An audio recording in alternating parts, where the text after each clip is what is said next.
High guys welcome to my mini blog. So आज चाहिँ हामीलाई हाम्रो काम गर्ने ठाउँबाट क्रिसमस पार्टी दिने भनेर बोलाउनु भएको थियो। अनि हामी तर पार्टीमा जानुभन्दा अगाडि चाहिँ हामीलाई फेरि म्यानेजरले चाहिँ हामीलाई क्रुजमा सिटी टुर गराउने भन्नुभयो र फेरि लैजानुभयो। अनि हामी यहाँनिर गएर मस्त सबै कलिग्स बीच इन्टरेक्सन भइरहेको थियो। अनि हामी सलाद खाँदै भ्यू इन्जोय गरिरहेको थियौँ। अनि यहाँ माथि चाहिँ हल्का चिसो हुन थाले पछाडि हामी सबैजना तल आयौँ र यहाँनिर आए पछाडि सबैको सुरु भयो ड्रिङ्क्सहरू यताउता। अब नखाने मान्छे चाहिँ मस्त भिडियो बनाउँदै बसे। अनि यहाँ गुजराती साथी हामी दुईजना नखाने भएर हामी नै खाते भन्दै बसिरहेको थियौँ।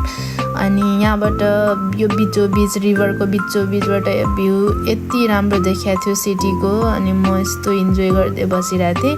अनि हामीलाई चाहिँ 2-3 घन्टा नै घुमाउनु भयो कि त्यहाँनिर वरिपरि सब राउन्ड हानेर। अनि यहाँ फायरवर्कको काउन्टडाउन पनि हामीले भेट्यौँ, नाइटको भ्यू पनि देख्यौँ। अनि त्यहाँदेखि हामी यस पछाडि हामी लाग्यौँ फेरि त्यहाँबाट निस्केर हाम्रो डिनरतर्फ। यो चाहिँ हामीलाई त्यहाँबाट निस्किँदाखेरि सबैलाई टफी दिनुभएको। अनि हामी हाम्रो डिनर चाहिँ मेक्सिकन रेस्टुरेन्टमा थियो। अनि हामी त्यहाँनिर पुग्यौँ। अनि त्यहाँनिरको भाइब कति खतरा थियो कि। अनि त्यहाँ पुगे पछाडि चाहिँ हाम्रो टेबलमा चाहिँ सबै पर हेड एक-एकवटा हेड राखिदिनु भएको थियो। अनि हामी त्यहाँनिर यस्तरी यो चाहिँ सबैजना अर्डर गर्दै थियौँ खानेकुराहरू।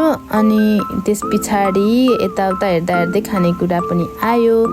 अनि म त सबैजनाको के खाने के नखाने भएर अनि ठुस खाँदा तर अगाइहालेँ मैले चाहिँ। अनि सबैजना ड्रिङ्क्स यताउता के खाने भइरहेको थियो। अनि तर मैले चाहिँ खाएँ हाम्रो पिङ्क लेमोनेड। सो अनि म यतापट्टि एकातिर साथीसँग बोल्दै थिएँ, अर्कोतिर हाम्रो ठुलो म्यामको सानो छोरा आएको थियो, बच्चा आएको थियो। अनि उसँग कार्टुन हेर्दै गफ हान्दै बसिरहेको थिएँ के सोध्दै। सो त्यति हो, बाई बाई, गुड नाइट।